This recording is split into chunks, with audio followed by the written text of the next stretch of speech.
This U.S. Department of Defense video on the Battle of Khe Sanh was done during a period when the U.S. still believed it could win the war in Vietnam, and we can see the perspective of that time.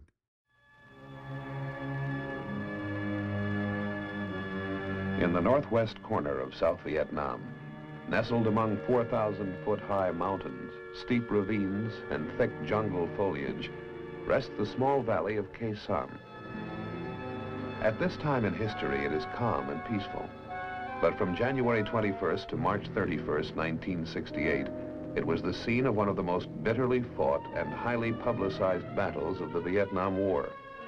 For 70 days and nights, a determined group of 6,000 Marines and Allied troops held out against a besieging force of 20,000 North Vietnamese. Was Khe Sanh worth it? Why did the U.S. military command feel it necessary to defend this outpost? This is its story.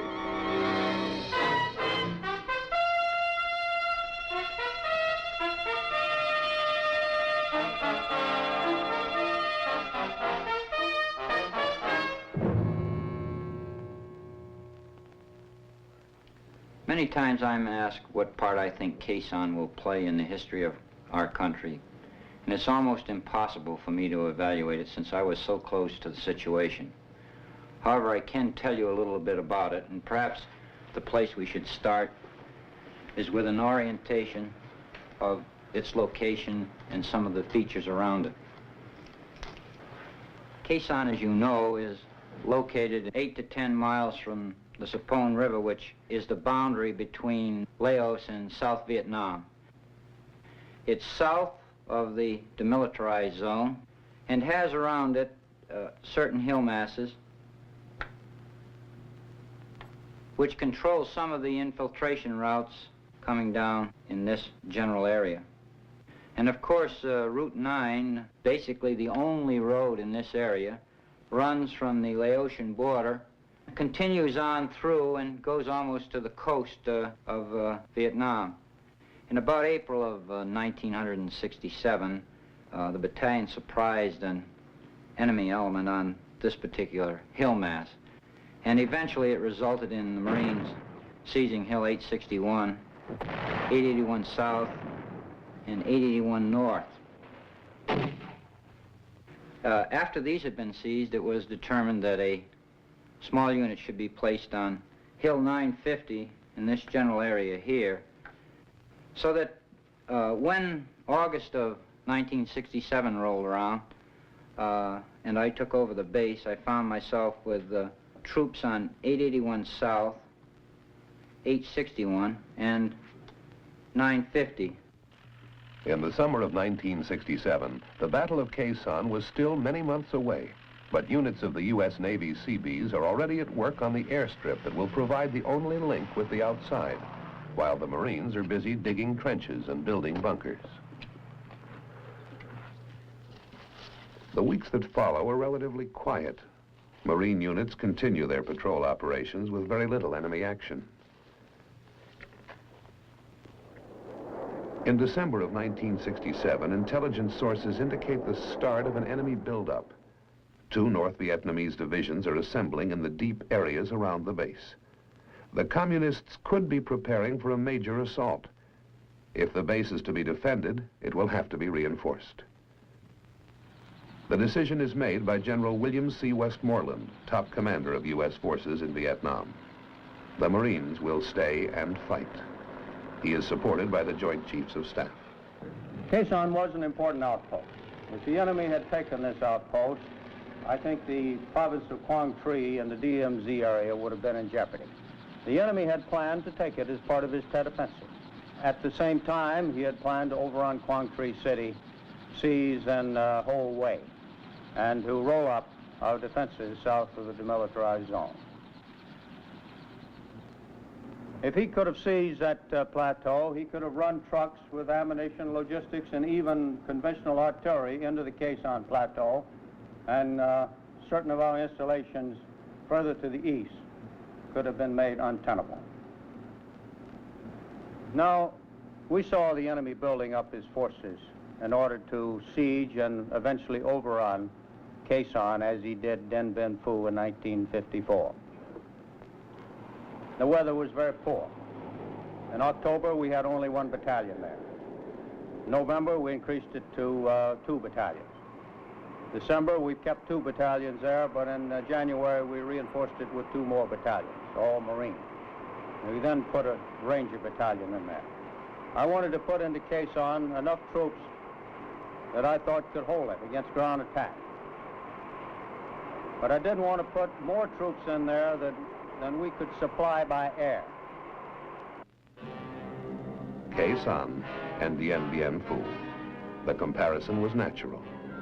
In August of 1954, French paratroops had moved into the Viet Minh stronghold, then a part of French Indochina, located in North Vietnam. Bringing in heavy artillery, tanks, and equipment, they prepared for the Communists' attack led by the North Vietnamese General Giap. But the French found themselves outmanned and outfought.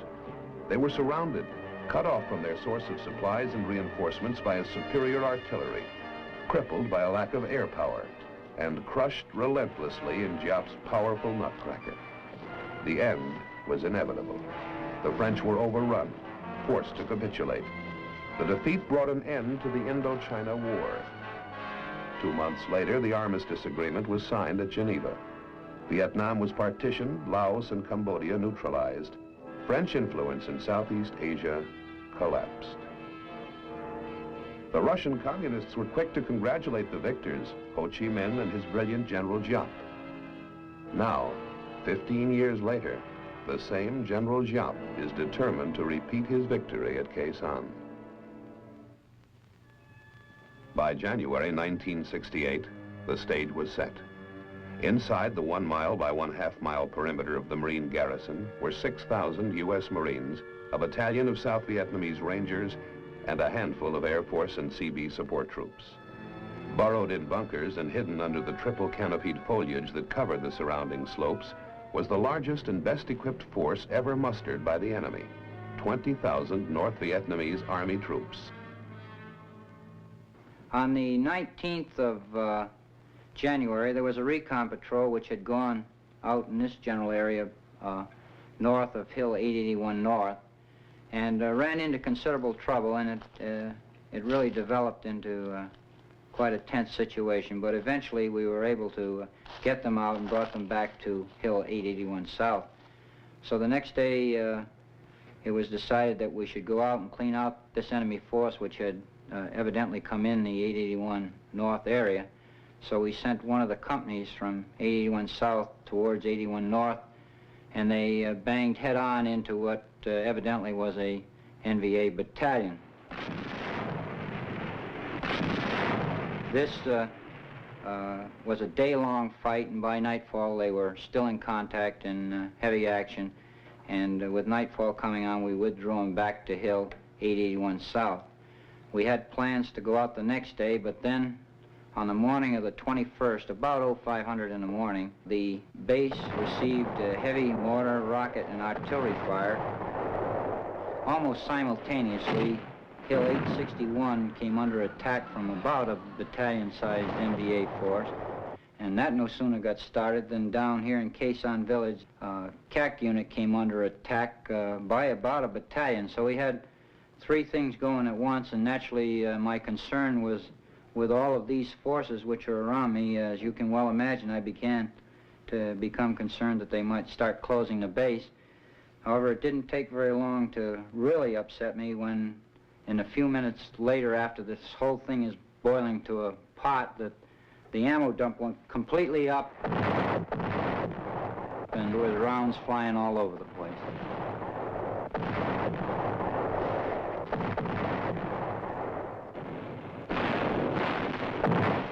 The siege is on. The North Vietnamese launch a massive artillery attack. The Americans counter with record airstrikes and artillery, and the B-52s start their aerial bombardment. U.S. commanders predict a major North Vietnamese offensive just before the Lunar New Year on January 30th, or just after it. This could develop into the biggest confrontation of the war. The weather is on the side of the North Vietnamese. Communist gunners timed their attacks to take advantage of the mist closing in on the airfield that hampers American planes from striking back. January 29th. American intelligence reports presence of a 4th North Vietnam regular division in the Khe Sanh area, bringing the total estimated enemy strength in the area to approximately 40,000 regular troops. Half of these appear poised for the attack on the garrison.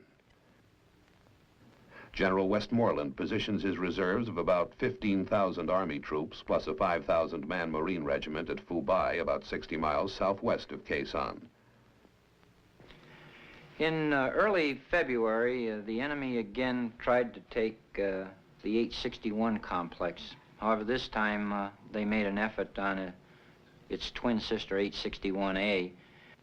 The attack on that hill was repelled through the use of not only the supporting arms, artillery, air, but also, as with every other attack on the perimeter, by the organic infantry weapons, the 81 millimeter mortars, 3.5 rockets, M79, machine guns, and mines, and every other weapon available to an infantry battalion.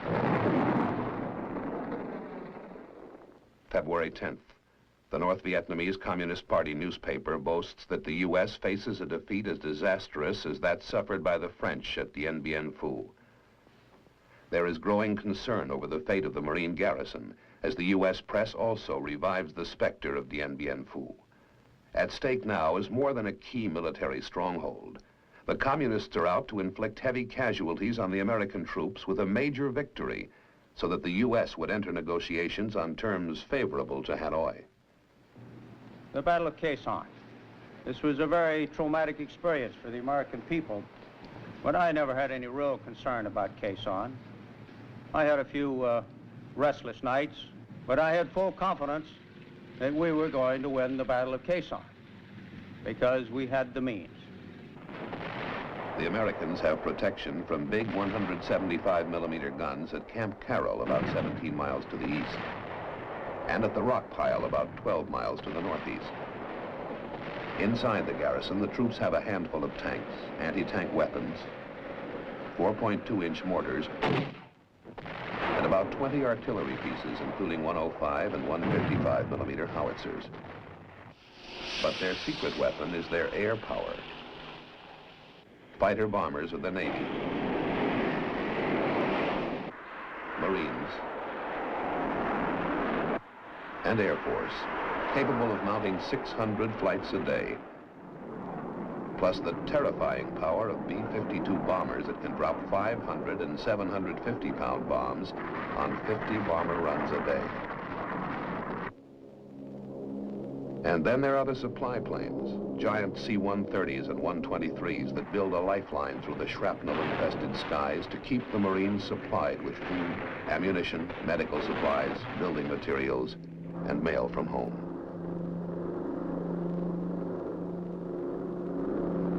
And according to our calculations, we could supply Khe Sanh by parachute drop, and we had prepared ourselves for this contingency some 18 months before. During the ensuing period, I had required the commanders to rely from time to time on aerial resupply to practice the system and get the pilots accustomed to dropping these supplies in all weather conditions.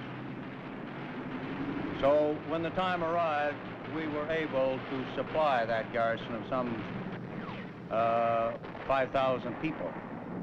We had built up an airfield that would take C-130s.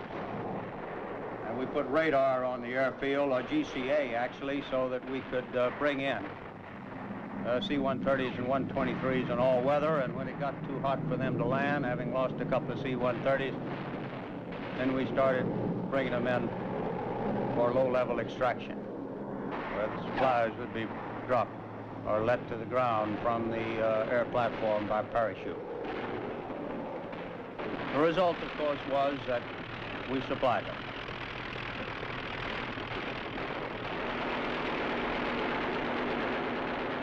February 13th. Marine casualties mount when a U.S. Marine platoon is ambushed by the Viet Cong 800 yards outside the barbed wire. Throughout the month of February, the North Vietnamese artillery continues to pound the garrison. Some of their guns are apparently dug into the caves across the Laos border 10 miles away, believed to include 130mm and 152mm guns and rockets. The Americans counter with airstrikes and B-52 bombings, pinpointing the advancing communists only yards from the base perimeter. The Marines were told to button up. I told them to confine their patrols to close-in patrols for their own security, because I did not want them venturing too far afield where men would get killed and wounded or lost, so that we could not afford to put our firepower in the area where we knew they were located. And we started pouring it on. And that's the thought that came to mind when I called this Operation Niagara. And this is exactly what happened. The bombs fell all the month of February and all the month of March. Arclight is the code name for these terrifying bombers. Coming in at 20,000 feet and literally destroying the target area with their 500 and 750-pound bombs. The North Vietnamese troops are forced to dig in, keep their heads down, and concentrate on avoiding being scorched by napalm or pulverized by the bombs. When bad weather comes, and at night, they bomb by radar, pinpointing their targets by means of a ground-controlled system called Sky Spot. February 22nd. Troop movements have indicated that the enemy is massing for the long-awaited attack. The defenders waited out, sandbagged bunkers and trenches, their positions surrounded by tangled coils of barbed wire studded with explosive charges and claymore mines. The incoming artillery fire, rockets, and mortars of the enemy continue to pound the garrison.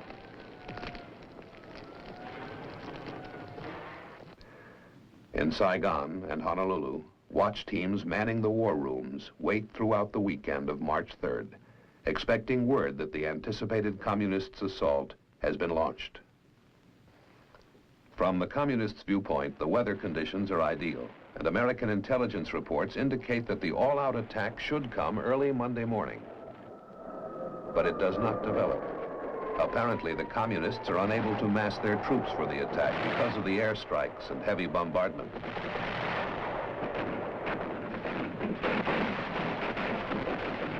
Also, the Marines still control the high ground guarding the approaches to Khe Sanh. Hills 881, 861, 950, and 558. So far, the enemy has been unable to take any of them. March 13th. This is the 14th anniversary of General Giap's attack on Dien Bien Phu, and time is running out for the communists. The Marines spend a relatively quiet day, waiting and watching. As I reflect back on it, I can remember that the news stories coming out were talking about the agony of Khe Sanh and so forth and so on. I'm reminded of the story of and I know this to be true because I was standing there, Italian newspaper man came in and went around the base for a little while, met a lot of people and talked to people, and then he come back over and he said, you know, he says, everybody you talk about the agony at Khe Sanh. He says, I see no agony. He says, you got the apple, you got the orange. He says, but on the other hand, I don't see any ecstasy. And I think this is probably the way that all the men felt, that there was certainly no joy to it, but that the agony, there was none. The morale was good and outstanding, and everybody had a job to do and did it.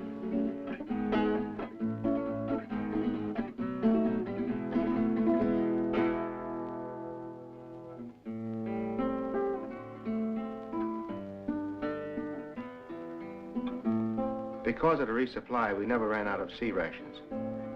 You could take a walk through the trench lines in the bunkers and find an array of menus being prepared. Some of them were quite elaborate. We'll just call them casseroles. Of course, these casseroles had various names. several in particular that I remember. One was called Khe Sanh Special. I think that was beef and chicken cooked viewed together. Another one was called Hippie's Delight. That was just about everything thrown in the pot together. And there was another one called Mulligan Stew. That was my specialty. I only had 3 meats in this type of stew.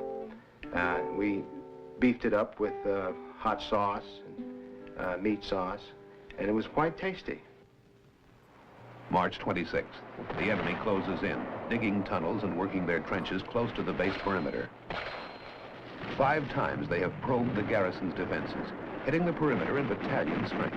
But each time they're thrown back. The enemy is still unable to mass for the all-out attack. March 27th, the enemy has withdrawn 1 of his 2 divisions, and substantial elements have been withdrawn from a 2nd North Vietnamese unit. Now the heavy U.S. bombing and airstrikes only heighten the desire of the remaining North Vietnamese troops to get out as the monsoon lifts and the weather clears. The Marines move out of their trenches and bunkers to seek and engage the enemy on the ground.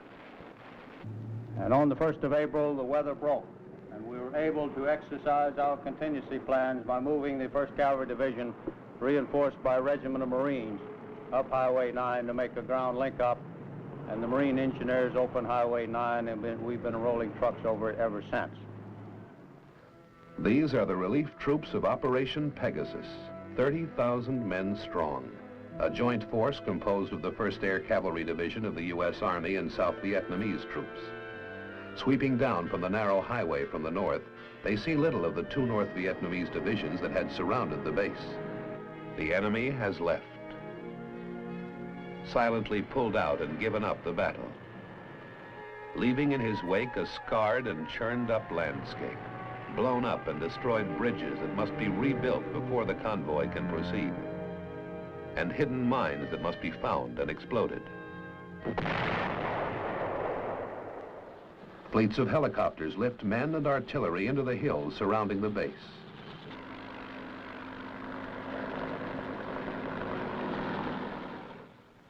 And on April 7th, lead elements of the relief troops walk into the base at Khe Sanh. The long siege is over. It is my conservative estimate that 15,000 men were knocked out of action during that period of time. The result was that we broke his back, and he has not regained his strength since. We've captured documents on the battlefield that attest to this. And we've learned from these documents that we not only killed a lot of the enemy and destroyed great quantities of his supplies, but we also made it so hot in that area that he was having great difficulty with desertions. Up to 20 to 25% of companies, according to these documents, deserted and just took off. And I think this is the first time in history where a siege of that magnitude has ever been broken by air power, but it was. And once it was broken by air power, and this was our strategy, it was exploited by a ground operation. But his back had been virtually broken when the ground troops arrived. The aerial bombardment on the North Vietnamese at Khe Sanh was the most intense in the history of warfare. In all, from January 19th until March 31st, more than 103,000 tons of bombs were dropped on the besieging force. Navy, Air Force, and Marine pilots flew more than 24,000 sorties, including 2,500 by B-52s. In addition, the enemy was pounded by more than 100,000 rounds of artillery and mortar fire. After Marine units moved out of Khe Sanh into the surrounding terrain, they discovered hundreds of North Vietnamese bodies in shallow graves. Total enemy casualties for the period were estimated at more than 15,000. Marine losses were 204 killed and 1,622 wounded and evacuated.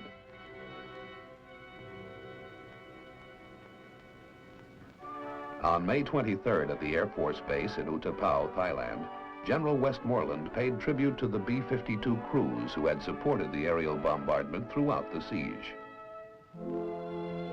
You crews that man the B-52, which have been part of the overall team, a professional team, but your contribution has been of the utmost importance, and we would not be in the posture today without what you've contributed. On that same day, at the White House in Washington, D.C., the 26th Marine Regiment and its reinforcing units were cited by the President for their gallant fighting and countless acts of individual heroism in defending Khe Sanh. Colonel David E. Lowndes, the commanding officer of the Marine post, received the Navy Cross. And Sergeant Major A.W. Smith, senior enlisted Marine at the base, was awarded the Bronze Star.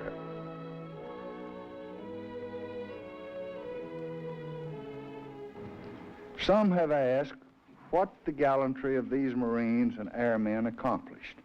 Why did we choose to pay the price to defend those dreary hills? The fortress at Khe Sanh straddled critical supply and infiltration routes that the North Vietnamese were using. Route 9, which it commanded, was to be a major avenue for the enemy into populated areas and into the cities of South Vietnam. By pinning down and by decimating 2 North Vietnamese divisions, the few thousand Marines and their gallant South Vietnamese allies prevented those divisions from entering other major battles, such as those for Hue and Quang Tri. I believe that our initiative toward talks with North Vietnam was greatly strengthened by what these men did at Khe Sanh, for they vividly demonstrated to the enemy the utter futility of his attempts to win a military victory in the South.